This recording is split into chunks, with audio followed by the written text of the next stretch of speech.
예. 사도 바울과 바나바가 1차 선교 여행을 마치고 이제 안디옥으로 돌아왔습니다. 예, 안디옥에서 출발해서 안디옥으로 돌아왔죠. 항상 이렇게 1차 선교 여행을 마치고 이제 선교 보고를 했습니다. 이방인들도 주님께로 돌아왔다.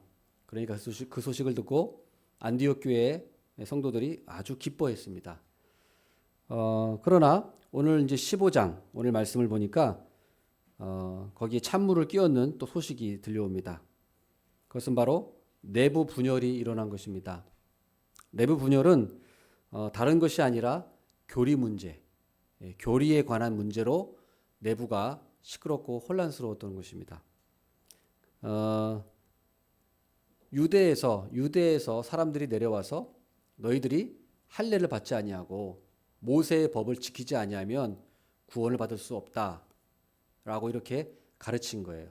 그러니까 유대에서 내려왔으니까 안디옥에 있는 사람들은 서울에서 온 사람들이니까 또 권위가 있겠죠. 그러니까 그 사람들의 어떤 말에 많이 휘둘리는 사람들이 있었던 것입니다.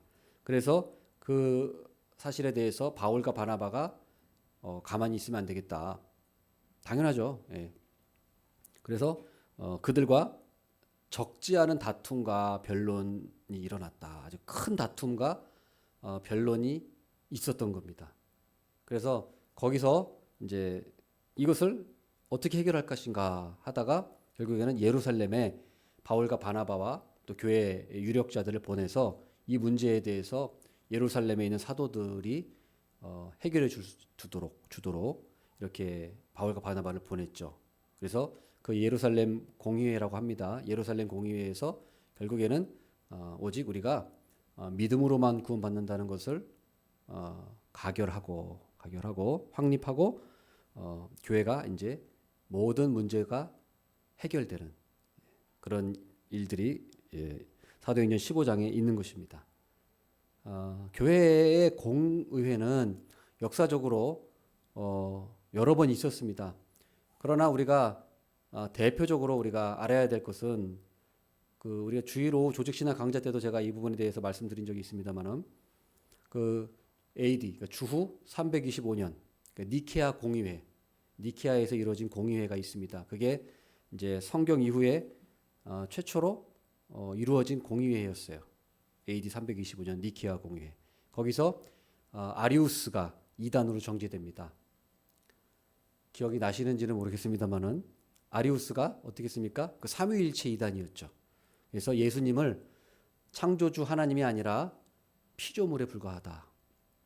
예수님이 위대하신 분인 건 맞긴 하지만 그러나 하나님까지는 아니다. 그래서 위대한 어떤 신적인 능력을 받으신 분은 맞다. 뭐 기적도 베푸시고 무리도 걸으시고 한 게 어떤 하나님의 능력을 최고로 많이 받으신 분이시긴 하지만 하나님은 아니다. 이렇게 아리우스가 교묘하게 주장을 한 것입니다.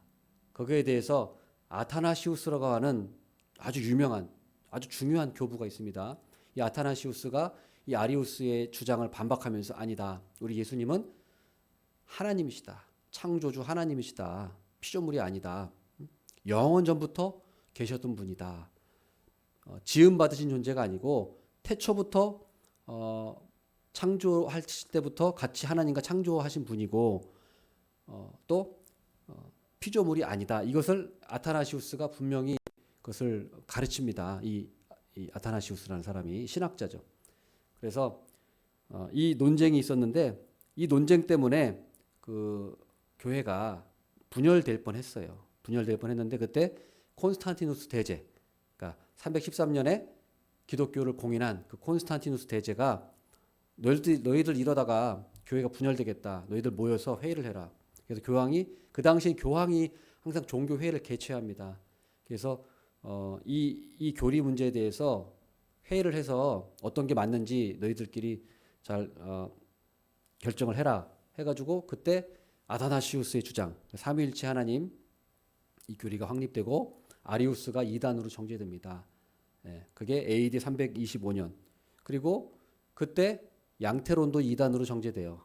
그 사벨리우스가 주장한 양테론. 양테론은 우리 성부 성자 성령님이 삼위로 계시는 분이 아니라 그냥 한 분이시다. 그래서 한 분이신데 어떨 때는 성부로, 어떨 때는 성자로, 어떨 때는 성령으로 모양만 바꿔서 나타나시는 것이지 따로 성부, 성자, 성령이 따로 있는 게 아니다. 그게 사벨리우스가 주장한 건데 그게 삼위일체 이단이죠. 예, 그것도 니케아 공유회에서 이단으로 정제됐고 그 굉장히 중요한 그 회의가 니케아 공유회다. 그리고 그 정도는 우리가 최소 알아야 되고 그 다음에 이제 그 381년에 콘스탄티노플 공유회라고 있는데 거기서 마찬가지로 아리우스주의가 또 이단으로 재확립, 그러니까 제2단이라는 것이 재확인됐습니다. 그 다음에 431년에 에베소 공유회. 에베소 공유회는 펠라기우스주의가 이단으로 정제됐어요. 펠라기우스는 아직 많이 안 들어보셨죠? 제가 이거는 이제 구원론 할 때 이제 나오는 이단인데 펠라기우스는 바로 뭐냐? 바로 율법주의였어요. 너희들이 믿음으로 받는 것이 아니라 반드시 행위로 구원받는다. 행위로 구원받는다. 그리고 원죄설도 부인하고 그런 잘못된 가르침, 행위 구원을 가르친 우리 펠라기우스가 431년 에베소 공의회에서 이단으로 정제가 되었습니다. 그리고 451년 칼케톤 공의회라고 있습니다. 451년 칼케톤 공의회 때 그때 네스토리우스가 이단으로 정제됐어요. 네스토리우스 그러니까 당나라로 간 그 경교라고 하죠 우리가 그 당나라에도 복음이 경교가 전해졌죠. 그리고 우리 신라 시대 때도 경교가 전해져서 뭐 첨성대 그 탑 있죠 그 탑 다보탑인가 그 탑 밑에 그게 발견됐잖아요. 그 십자가랑 뭐 이런 거 그게 경교. 예. 근데 사실 그 이단이었어요. 경교. 네스토리우스주의가 넘어간 겁니다. 네스토리우스가 이제 그 이단으로 정리되니까 핍박받으니까 이제 그 동방으로 가면서 이제 경교를 전파했는데 그게 당나라로 가고 신라로 가고 한 거예요. 근데 이 네스토리우스는 이단이에요. 이단. 무슨 이단이냐면 이제 예수님의 신성과 인성에 관한 이단이에요. 그건 기독론 때 우리가 또 자세하게 할 거예요. 아무튼 이런 이단들이 그런 여러 그 역사적으로 종교 회의를 통해서 이런 교리들이 확립이 됐습니다.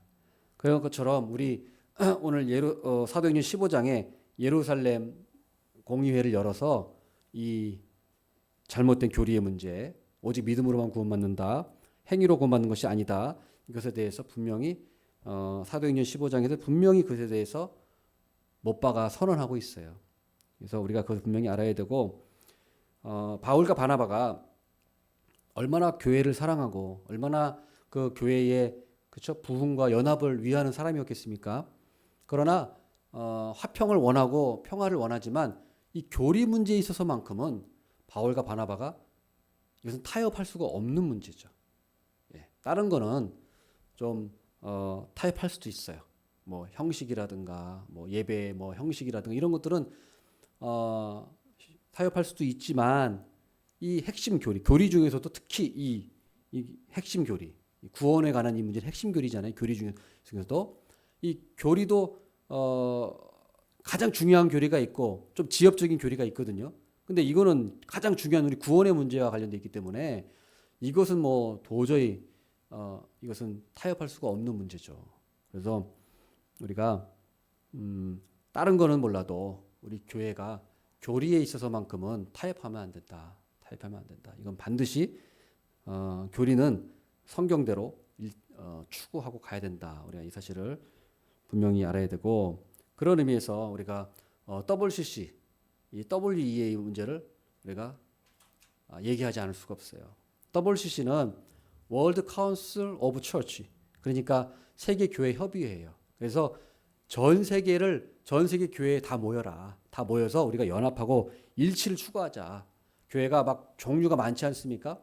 뭐 그 로마 천주교부터 해가지고 동방 정교도 있고, 그다음에 또 우리 장로교도 있고, 감리교도 있고, 뭐 성공회도 있고, 침례교도 있고, 뭐 수많은 그 기독교가 있는데 이제 좀 연합하고 일치하자. 그래서 좋은 의미로 그렇게 이제 연합 운동, 일치 운동을 하는 게 WCC인데 문제는 교리적인 일치가 돼야 되는데, 그렇죠? 일치가 되려면 제일 중요한 건 교리적인 일치가 돼야 돼요. 교리적인 일치가 되지 않고 그냥 다른 걸로 우리가 연합하면 그것은 교회가 연합이 될 수가 없어요. 왜요? 교회가 진리로 하나 되는 거지. 무슨 뭘로 하나가 되겠어요, 교회가. 근데 WCC는 그런 오류가 있는 겁니다. 그래서 일치하려고 너무 많은 교회들을 막 끌어들이다 보니까 잡다한 그런 잘못된 그런 교리들을 가르치는 교회와도 자꾸 연합하려고 하는 거예요. 그래서 잘못된 교리들이 다 받아들여졌어요. 가장 대표적으로 성경 무호소를 받아들이지 않아요. 성경 무호소를 받아들이는 교회가 적거든요. 성경이 무호하지 않다라고 가르치는 교회들이 많아요. 그러니까 성경 무호소를 고집하면 이 연합이 안 되거든요. 그러니까 그거를 포기하는 거예요. 그러니까 성경 무호소를 받아들이지 않고 또 예수 그리스도 구원의 유일성도 받아들이지 않고 문을 너무 많이 열어놨어요. WCC는. 그리고 그래서 어떻게 됩니까? 종교 다원주의, 종교 혼합주의로 가고 있어요. 이미 갔어요 거기는. 그래서 그 우리나라도 언제요? 제 10차 2013년에 부산에서 10차 총회를 우리나라 2013년도에 열었죠. 이미 그 통합 그 큰 교회 목사님이 주도해가지고 그 세스판 목사님. 그래서 그 2013년에 그 WCC가 우리나라에 있었고 그때 어떤 문제가 있었습니까? 그 어떤 그 무당 같은 사람을 초청해가지고 초혼제라는 걸 지냈잖아요. WCC 그 행사 기간에 초혼제를 지냈잖아요. 무당이 굿했잖아요. 거기서 WCC 행사장에서. 그러니까 그 사람들은 그거는 개인의 그냥 퍼포먼스다라고 변명하는데 절대 그럴 수가 없죠. 국제적인 행사에 어떤 개인적인 어떤 그런 게 있을 수 있겠습니까? 다 철저히 주관하에 WCC 주관하에 하는 건데 그런 게 어떻게 개인적인 그냥 퍼포먼스라고 그냥 변명하는 게 그게 말이 안 되잖아요. 기독교 행사에 어떻게 초혼제를 지내겠습니까? 초혼제. 무당 굿하는 걸 어떻게 그걸 용인해요? 말이 안 되죠. 그런 것을 WCC는 했다는 거예요. 그건 이미 다 드러났어요. 영상도 다 있고. 그리고 어떻습니까? WCC 몇 가지 문제점을 좀 말씀드리면 로마 교회하고 일치를 추구하는 거예요. 로마 교회. 저는 항상 여러분들한테 로마 교회의 문제점을 항상 많이 지적을 합니다. 왜냐하면은 로마 교회는 기독교의 탈을 쓰고 있지만 실제로는 너무 진리에서 많이 벗어났는데도 불구하고 그냥 우리 기독교인들은 그냥 로마 천주교가 그냥 기독교랑 가까운 줄 알아요.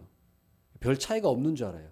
그러나 로마 천주교를 잘 보고 우리가 교리를 제대로 조금만 알아도 많이 몰라도 조금만 알아도 이 로마 천주교가 얼마나 거짓된 집단인지 사탄의 그런 앞잡이들인지 그건 우리는 알 수가 있는 거예요. 그런데 WCC는 어때요? 이 로마 천주교 카톨릭이랑 일치를 추구한단 말이에요. 그럴 필요가 없어요. 왜요? 로마 카톨릭은 우리 기독교 인정하지 않습니다. 로마 카톨릭은 우리 기독교 교회를 교회라고 인정하지 않아요. 그들은 로마 카톨릭은 오로지 로마 카톨릭 교회만 교회라고 인정해요. 로마 카톨릭 외의 교회는 교회 인정하지 않고요. 기독교 우리 개신교를 교회라고 인정한 적이 없습니다. 그런데 왜 우리가 그들하고 자꾸 기독교가 그 사람들한테 가서 기웃기웃거려요. 그들은 우리를 전혀 교회로 인정하지 않는데. 그리고 그 사람들은 우리 기독교에서 받은 세례도 인정하지 않습니다. 우리는 오히려 받아들여요. 우리는 천주교에서 영세를 받고 와도 인정합니다. 종교개혁자들이 그거 인정했어요. 천주교 세례 받아도 세례는 주는 사람의 영향에 달린 게 아니라 성부, 성자, 성령의 이름으로 줬다면 세례는 하나님의 이름으로 주는 것이기 때문에 주는 사람이 상관이 없다. 그래서 우리는 종교개혁자들은 로마 카톨릭에서 영세를 받고 와도 다시 세례를 주지 않았어요.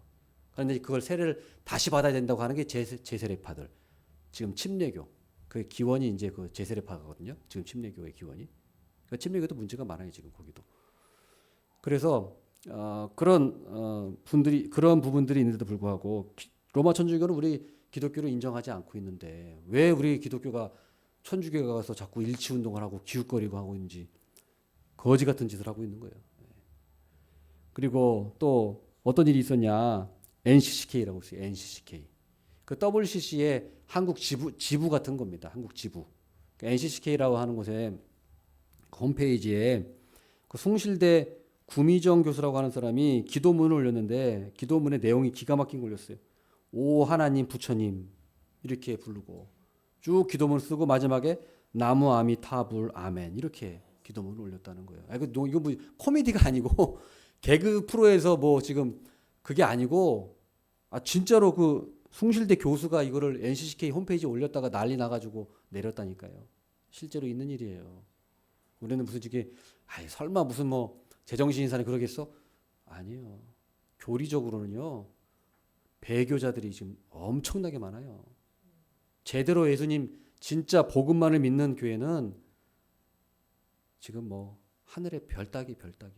우리가 지금 몰라서 그렇지 지금 다 넘어갔습니다. 이미 유럽 뭐 우리나라 신학교도 다 넘어갔고 이미 뭐 감리교 뭐 할 것도 다 넘어갔고 통합측도 지금 뭐 거기도 다 넘어갔다고 봐야 돼요. 통합측도 거기 칼바르트 신학에 넘어가서 거기 성경의 무호소를 인정하지 않고 지금 통합측에 있는 목사님들도 그거에 대해서 굉장한 그러한 심각성을 느끼는 분도 많아요. 문제 제기하는 분도 많고 그러나 잠잠하죠 아직 그 부분에 대해서. 그러나 언젠가는 터질 겁니다. 그래서 이 WCC 문제로 인해서 어떻게 됐습니까? 우리 합동과 통합 교단이 나눠진 게 이것 때문에 나눠진 거잖아요. 1959년에 이 WCC 가입 문제로 인해서 통합은 WCC 가입하겠다. 우리 합동은 가입 못한다. 그래서 나눠진 거잖아요. 통합은 아직 WCC 가입돼 있고 빨리 나와야 되는데 아직도 안 나오고 있잖아요. WCC 우리 합동은 1959년에 영구 탈퇴한다라고 우리는 총회에서 이미 가결이 돼 있습니다. 그다음 WEA도 마찬가지입니다. WEA도 제가 지난번에 말씀드렸지만 여기도 WCC랑 거의 같아요. 조금 WEA는 WCC보다는 조금 더 낫다고 보는 분도 있긴 한데 더 교묘하게 WCC에 결국에는 행동대장 노릇을 하고 있다. 그래서 여기 WEA도 결국에는 성령의 영감설, 성경의 무호성을 인정하지 않아요. 인정하지 않습니다. 결국에는 겉으로는 인정하는 것처럼 보이지만 신학적으로 자세히 들여다보면은 결국에는 성경의 무호성을 인정하지 않고 고등 비평을 받아들이고 있어요. 성경을 하나님의 책이 아니라 그냥 인간의 책으로 다루는 수준으로 보고 있다. 그리고 WCC와 계속해서 교류하고 협력하고 있고 우리 합동의 총회 106회 총회 2021년도 106회 총회에서는 WEA 가입을 유보한다는 결정을 내렸습니다. 그다음에 더 기가 막힌 건 뭐냐? WEA는 의장 구딜 샤나라고 하는 사람이 있었어요. 아프리카 짐바브웨에서 목회하고 있는 사람이 의장을 맡았는데 이 굿윌 샤나 이 사람이 진짜 웃긴 게 뭐냐면 이 사람은 정규 신학을 하지 않은 사람이에요. 근데 의장을 맡았어요. WEA. 정규 신학을 하지도 않고 그다음에 이거는 다 나와 있는 거예요. 인터넷에 나와 있고 이미 다 보고가 감리교인가 어디서 다 보고가 돼 있는 겁니다. 이거를 연구해서. 그걸 제가 말씀드리는 거예요. 이 사람이 교회 개척 짐바브웨에서 교회 개척을 했는데 자기를 사도라고 불렀다. 그리고 자기를 목사 주교 신학도 아는 사람이 자기를 목사 주교 그리고 사도라고 자기를 불렀다 이렇게 돼 있어요. 그래서 이 사람을 자세히 보니까 신사도 운동 피터 와그너 있죠. 미국의 피터 와그너 그 교수 피터 와그너 교수가 신사도 운동을 만들었잖아요. 그 사람들하고 네트워크가 돼 있다는 것을 발견했어요. 접점 신사도 운동과 관련돼 있다. 그래서 이 사람이 이런 문제가 아주 그냥 의장이라고 하는 사람이 이런 말도 안 되는 그런 행태를 보이고 있는 사람이고 그다음 이 의장뿐만 아니라 WEA 관계자들, 대표자들, 신학자들 조사해 보니까 전부 다 정체가 불분명한 사람들이었다. 신학적으로 정체성이 확실하지 않은 사람들. 그러니까 그 신앙 고백이 확실하지 않은 사람들이었다는 거예요. 그래서 문제 제기를 했고 그리고 지난번에 말씀드렸지만 이 WEA는 2007년도에 안식교랑 공동 선언문을 발표했어요. 안식교랑 공동 선언문 2007년도에 이건 사실입니다. 그래서 이러한 모든 걸 종합해 봤을 때 WCC, WEA는 이거는 절대 우리가 동참해서는 안 되는 그런 단체들이다. 교회 일치를 추구하지만 겉으로는 추구하지만 교리적으로는 완전히 배교 집단이다. 우리가 이것을 알아야 된다는 것입니다. 그래서 이 교리 문제에서만큼은 이 바울과 바나바도 다투더라도 예? 크게 뭐 다투더라도 그걸 물러서지 않았던 거예요. 예, 바울과 바나바는. 그러면은 그 사도행전 15장 오늘 본문에 이 율법주의자들입니다. 이 거짓 선생들이에요. 거짓 선생들, 율법주의자들이 뭘 주장했습니까? 이 사람들이 교묘한 게 뭐냐면, 자 보세요. 이 사람들이 예수를 부인한 건 아닙니다. 이 율법주의자들, 이 거짓 선생들이 예수가 메시아인 걸 부정하는 게 아니에요. 이 사람들이 예수가 메시아라고 인정해요. 이 사람들도. 그런데 구원받기 위해서는 믿음만으로 구원받는 게 아니라 행위를 조건으로 내건 거예요.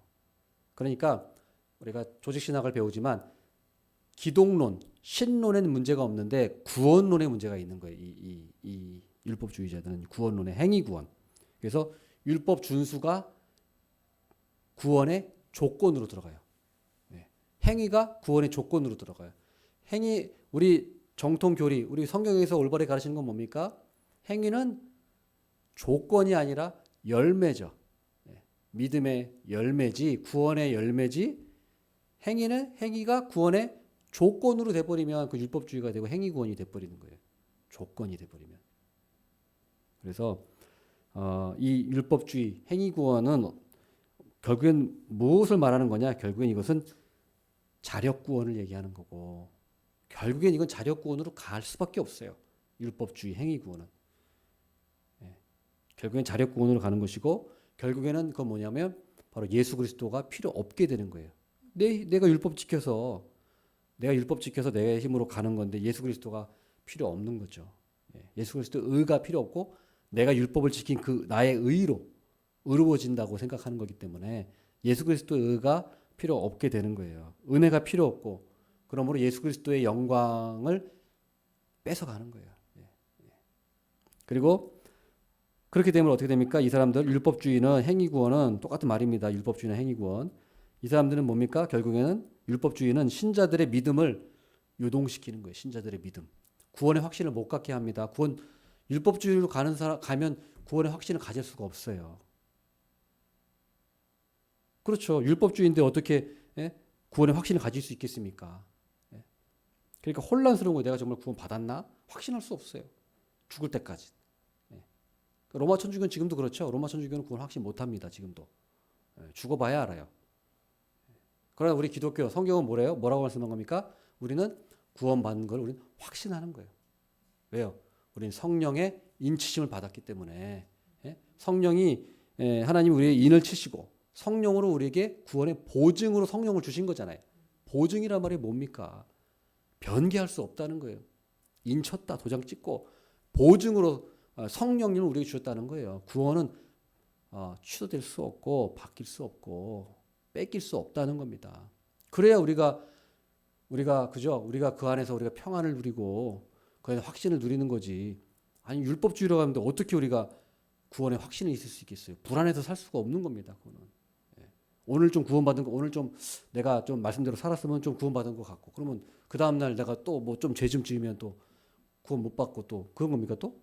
그럼 오늘은 구원받고 내일은 구원 못 받고 그럼 내일 모레도 구원받고? 말이 안 되는 거죠. 그래서 뭐라고 합니까? 사도 바울과 이 베드로 사도들이 뭐라고 합니까? 율법주의자들한테 너희들 성도들을 자꾸 괴롭히지 좀 말아라. 괴롭힌다 너희들이. 19절 보십시오. 19절. 그러므로 내 의견에는 이방인 중에서 하나님께로 돌아온 자들을 괴롭게 하지 마라. 율법주의는 사람을 괴롭히는 거예요. 괴롭게 하지 마라. 그 다음에 24절. 들은즉 우리 가운데서 어떤 사람들이 우리의 지시도 없이 나가서 말로 너희를 괴롭게 하고 마음을 혼란하게 한다 하기로. 율법주의는 뭐 행위고는 뭐예요? 사람들 괴롭게 하고 마음을 혼란시키는 거예요. 우리들의 믿음을 흔들어 놓는 거예요. 우리들의 믿음을 자꾸 흔들어 놔서 사람을 혼란시키는 거예요. 우리의 믿음을 약화시키는 거예요. 강하게 하는 것이 아니고. 그 다음 28절도 보십시오. 성령과 우리는 이 요긴한 것들 외에는 아무 짐도 너희에게 지우지 아니하는 것이 옳은 줄 알아노니. 짐. 율법주의는 짐이에요. 짐. 하나님은 예수님 뭐예요? 우리에게 뭐라고 말씀하셨습니까? 내 짐을 나에게 맡겨라라고 말씀하셨잖아요. 율법을 맡겨라 우리 하나님 예수님께. 근데 율법주의자들은 뭐예요? 도리어 우리에게 짐을 지게 만드는 그런 거짓 이 사탄 마귀란 말이에요. 이게. 그래서 우리가 이것을 꼭 기억해야 되고 또 어떻습니까? 우리의 자유를 뺏는 거예요. 자유를 뺏는 거예요. 우리는 예수 믿음으로 우리는 자유가 주어졌습니다. 갈라디아서 4장 8절 보면은 그러나 너희가 그때는 하나님을 알지 못하여 본질상 하나님이 아닌 자들에게 종노릇하였더니 우리는 율법의 종노릇한 자였어요. 율법의 종노릇한 자였습니다. 그러나 이제는 너희가 하나님을 알 뿐 아니라 더욱이 하나님이 아신 바 되었거늘 어찌하여 다시 약하고 천박한 초등학문으로 돌아가서 다시 그들에게 종노릇하려 하느냐. 율법주의자들은 다 뭐예요? 다 자기 종을 만들려고 하는 거예요. 그러니까 목사들도 뭐예요? 율법주의를 가르치는 사람들은 다 뭡니까? 결국엔 자기 종을 만들려고 하는 거예요. 협박하고 겁박해가지고 헌금하게 만들고 교회 매이게 만들고 목사 말에 매이게 만들고 결국에는 마귀가 그 짓을 하는 거예요. 율법주의의 그 핵심은 그거라는 거죠. 종노릇하게 만드는 거예요. 주인 의식이 없어요. 자유가 없어요. 신앙생활에 자유가 없고 온통 그냥 종노릇만 하는 거예요. 종노릇만. 사단의 종노릇 하는 겁니다. 그래서 갈라디아서 5장 1절에 뭐라고 말씀합니까? 그리스도께서 우리를 자유롭게 하려고 자유를 주셨으니 그러므로 굳건하게 서서 다시는 종의 멍에를 매지 말라. 다시는 종의 멍에를 매지 말라. 우리를 자유롭게 하려고 자유를 주셨다. 자유를 주셨다. 우리는 자유한 거예요. 우리는 신앙 믿음으로 우리는 자유인이 됐습니다. 아들이 된 거지 아직도 율법의 종노릇하라고 하신 것이 아니라는 것입니다. 그러나 어때요? 천주교는 자꾸 사람을 종노릇 시키는 거예요. 천주교는 자유하는 게 하는 것 같죠? 뭐 술도 마시게 하고 뭐 담배도 허락하니까 천주교가 자유 주는 것 같죠? 그 사단의 장난이 사단의 그냥 노림수예요. 술 담배 하게 해줘가지고 그걸로 그냥 교회 오게 천주교 좋은 이미지 갖게 만드는. 그러나 뭐예요? 그 술 담배 저기 뭐예요? 그 종노릇하게 만드는 거고. 그다음 뭐예요? 결국엔 이 사람들은 술 담배는 뭐 하라고 하지만 뭐예요? 이 사람들은 자기들의 칠성례, 그 7가지 성례가 있잖아요. 대표적으로 이제 뭐 세례성사, 뭐 고해성사, 성체성사 이런 세례를 7가지 성사를 꼭 받아야만 이 사람들은 구원을 받습니다. 천주교에서는 이 칠성례를 못 받으면 구원 못 받아요. 그래서 그런 걸 해야 되고 이제 또 천주교 어때요? 선행을 또 해야 됩니다. 우리 기독교처럼 오직 믿음으로 구원받는다? 천주교는 그렇게 안 가르쳐요. 믿음 플러스 선행이 들어가요. 선행이 공로로 들어갑니다. 공로주의예요. 천주교 공로주의. 그래서 믿음은 뭐예요? 오직 믿음은 공로가 들어갈 게 없죠. 우리가 공로가 들어갈 게 없는데 천주교는 공로주의입니다. 공로주의. 그래서 믿음에다가 공로를 쌓아야 돼요. 공덕. 불교랑 똑같아요. 공덕을 쌓아야 돼요. 그래서 선행도 공덕에 들어가는 거고, 그리고 기도도 공덕에 들어가고, 세례나 성체, 성사나 고해, 성사, 칠성례가 공덕에 들어가요. 그래서 이 공덕을 제대로 못 쌓으면 어떻게 되는지 알아요? 천주교는 공덕을 제대로 못 쌓으면 천국 못 가요. 그럼 어디 가요? 연옥을 가요. 연옥. 그래서 연옥교리가 있는 겁니다. 왜냐하면 공덕으로 만약에 가면 공덕은 사람마다 조금씩 다르잖아요. 그렇죠? 어떤 사람은 공덕을 작게 쌓은 사람이 있고 어떤 사람은 공덕을 많이 쌓은 사람이 있겠죠. 공덕으로 가면. 그러니까 천주교가 정한 어떤 그런 규칙에 공로가 덜 쌓은 사람은 연옥을 가는 거예요. 그래서 천국에 갈 만큼 선행을 못 쌓았다. 공로가 없다. 그러면 연옥에 가요. 연옥에 가서 거기서는 이제 중간 단계.